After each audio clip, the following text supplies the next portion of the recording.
Hello friends, welcome to Trend Tech Guide. Today I'll show you how to edit sent message on WhatsApp. So if you're new to our channel, don't forget to subscribe. So let's start. First of all, you can see I'm here in my WhatsApp Messenger. Now I want to edit this message which I recently sent. For this, I'll just tap on this message over here.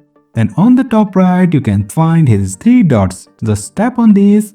And over here you can see here is edit.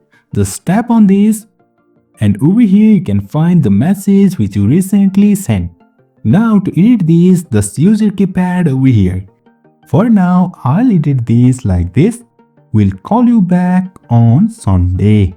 Now to send this edited message, just tap on this green tick over here. Tap on this and now you can see I have successfully edited this message. Also, you can see here is edited. That means I have edited this message. So in this way, we can edit the sent message on WhatsApp. So if you find this helpful, don't forget to subscribe.